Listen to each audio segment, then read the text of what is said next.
Mi hijastra dijo que nunca sería su padre, pero lo que hice después me convirtió en algo peor. No fue la primera vez que discutíamos, pero sí fue la primera vez que sus palabras me atravesaron de una forma que no supe manejar. Estábamos en la sala, mi esposa observando en silencio mientras yo intentaba corregir algo tan simple como el tono con el que su hija me hablaba. No estaba gritando, no estaba siendo agresivo, solo estaba intentando poner un límite. Pero entonces ella me miró, con esa mezcla de desprecio y desafío que ya había aprendido a reconocer, y soltó la frase que lo cambió todo: tú nunca vas a ser mi verdadero padre. Y lo peor no fue eso, lo peor fue la sonrisa de mi esposa, leve, casi imperceptible, pero suficiente para decirme que, en el fondo, ella pensaba lo mismo. No respondí, no porque no tuviera que decir, sino porque entendí que cualquier palabra que saliera de mi boca en ese momento solo iba a empeorar las cosas. Me quedé ahí, de pie, sintiendo como algo dentro de mí empezaba a romperse lentamente,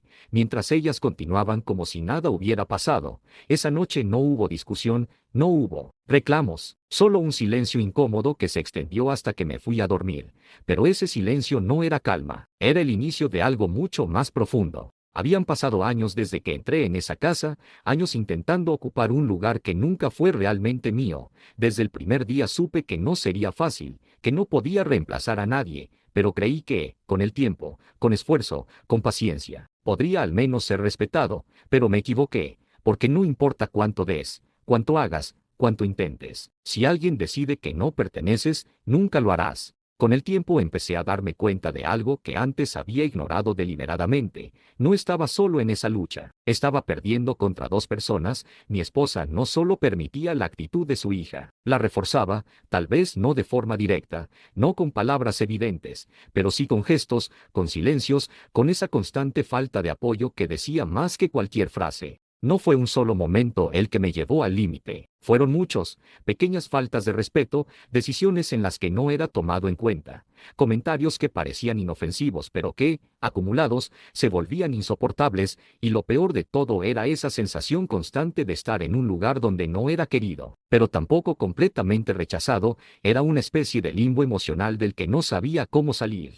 Esa noche no fue distinta en lo externo, pero por dentro, algo cambió de forma definitiva. Me acosté al lado de mi esposa, en silencio, mirando el techo como si en él pudiera encontrar una respuesta que llevaba años evitando. No estaba pensando solo en la frase de su hija, estaba repasando cada momento que me había llevado hasta ahí, cada ocasión en la que decidí no reaccionar, cada vez que elegí entender antes que exigir respeto, cada instante en el que me convencí de que el tiempo lo iba a arreglar todo. Pero esa noche entendí algo que me incomodó profundamente. El problema no era solo lo que ellas hacían, era todo lo que yo había permitido, y ese tipo de realizaciones no llegan con calma, llegan como un golpe seco, como una verdad que no puedes ignorar una vez que la ves. Mientras ella dormía a mi lado como si nada hubiera pasado, yo sentía que llevaba años durmiendo, en un lugar donde nunca fui realmente bienvenido. A la mañana siguiente, todo parecía normal desde afuera. Preparé café, me moví por la casa con la misma rutina de siempre,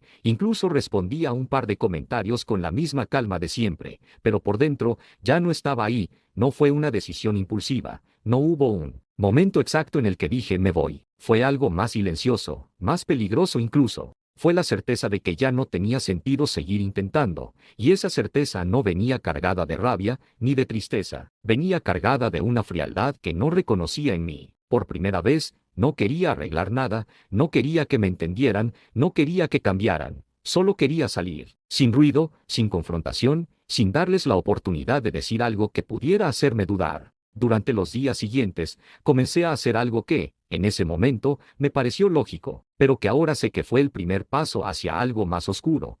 Empecé a desaparecer poco a poco de mi propia vida dentro de esa casa, no de forma evidente, no con maletas ni despedidas, sino con pequeños actos que nadie notaría de inmediato. Moví documentos importantes, retiré dinero, guardé objetos personales en lugares que solo yo conocía. Todo mientras mantenía la apariencia de normalidad. Seguía cenando con ellas, escuchando conversaciones, incluso respondiendo cuando me hablaban. Pero ya no estaba emocionalmente presente. Era como si me hubiera convertido en un espectador de mi propia vida, observando cómo todo seguía funcionando sin mí, incluso antes de haberme ido. Lo más inquietante no fue lo que hacía, Fue lo que dejé de sentir, ya no me molestaban los comentarios de mi hijastra, ya no me afectaban las miradas de mi esposa, ya no me importaba si me ignoraban o si tomaban decisiones sin mí, y eso, en lugar de ser liberador, empezó a sentirse extraño, porque entendí que no era que las cosas hubieran mejorado, era que yo me estaba desconectando, y cuando una persona deja de sentir en un entorno donde antes le dolía todo, no es porque haya sanado, es porque algo dentro de ella se ha cerrado.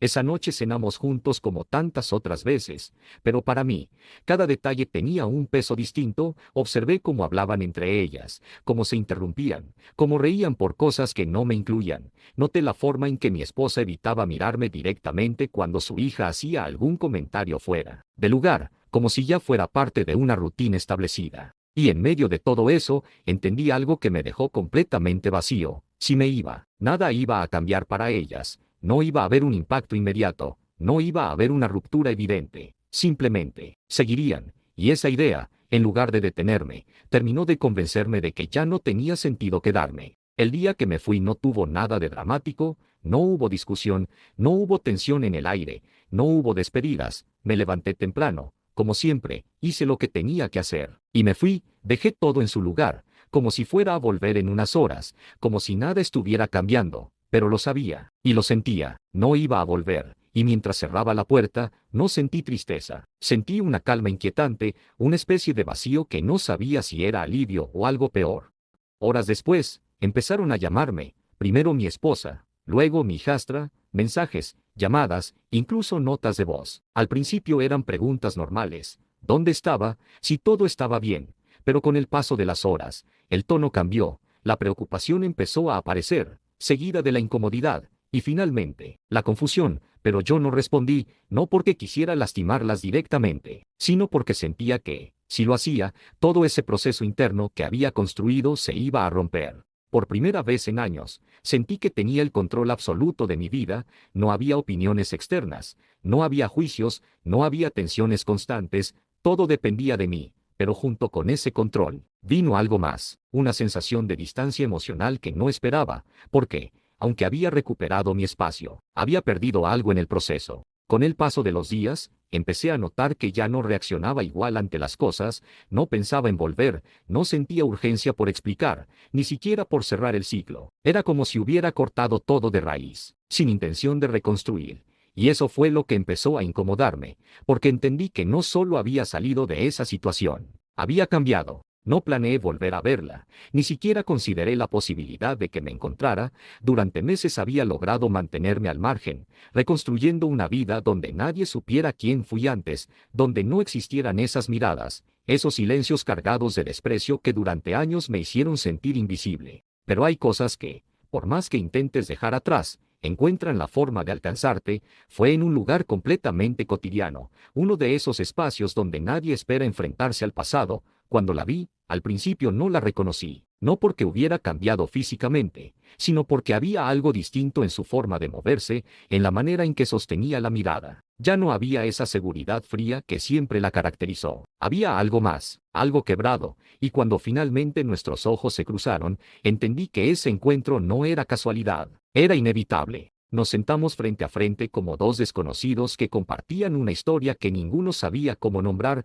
No hubo reclamos inmediatos, ni reproches explosivos, sino una tensión incómoda que se instaló entre nosotros desde el primer segundo. Fue ella quien empezó a hablar, no con rabia, sino con una calma que me desconcertó. Me preguntó por qué me fui sin decir nada, por qué elegí desaparecer en lugar de enfrentar lo que estaba pasando. Y aunque durante meses había construido respuestas en mi cabeza, en ese momento ninguna parecía suficiente, porque la verdad era más compleja de lo que cualquier explicación podía abarcar. No fue una sola razón, fue todo, cada silencio, cada desprecio, cada momento en el que sentí que no pertenecía. Pero lo que más me sorprendió fue darme cuenta de que ya no sentía la necesidad de que ella lo entendiera, ya no estaba buscando validación, ni siquiera cierre. Fue entonces cuando dijo algo que cambió completamente el rumbo de esa conversación, algo que no estaba preparado para escuchar, algo que hizo que todo lo que creía tener claro empezara a desmoronarse lentamente. Me habló de su hija, pero no de la forma en que yo la recordaba, no con ese tono de defensa constante ni con esa actitud que siempre justificaba todo. Esta vez había algo distinto en su voz, algo que no lograba identificar al principio, hasta que lo entendí: culpa. Me dijo que, después de que me fui, las cosas no siguieron como yo imaginaba, no hubo normalidad, no hubo indiferencia, hubo un vacío, uno que, según ella, nadie supo llenar, y aunque una parte de mí quiso mantenerse firme, distante, hubo otra que empezó a sentir algo que no esperaba, era duda. Pero lo que vino después fue lo que realmente rompió cualquier estructura que aún quedaba en pie dentro de mí.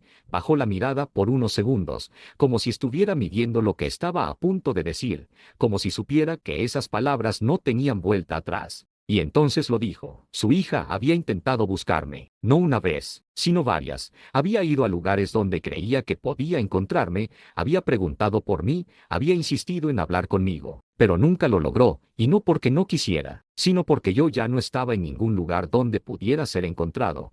Y en ese punto, algo dentro de mí se tensó, porque empecé a entender que mi desaparición no solo había sido una salida, había sido una barrera. Pero lo que terminó de destruir cualquier idea que tenía sobre mi propia decisión fue lo último que dijo, en un tono tan bajo que casi parecía que no quería que lo escuchara. Me confesó que su hija no solo había cambiado, se había derrumbado, que toda esa dureza, toda esa actitud desafiante que yo conocí, desapareció en el momento en que entendió que yo no iba a volver, que lo que yo interpreté como desprecio durante años, en realidad era una forma mal construida de rechazo hacia una figura que no sabía cómo aceptar, y entonces lo dijo, sin rodeos, sin intentar suavizarlo. Ella nunca quiso que fuera su padre, porque tenía miedo de necesitarte, y en ese instante, todo cambió, porque por primera vez, no vi a una niña arrogante. Vi a alguien que no supo cómo lidiar con algo que tampoco entendía. Salí de ese lugar con una sensación que no supe nombrar de inmediato, una mezcla incómoda de claridad y peso que se instaló en mi pecho sin darme espacio para ignorarla.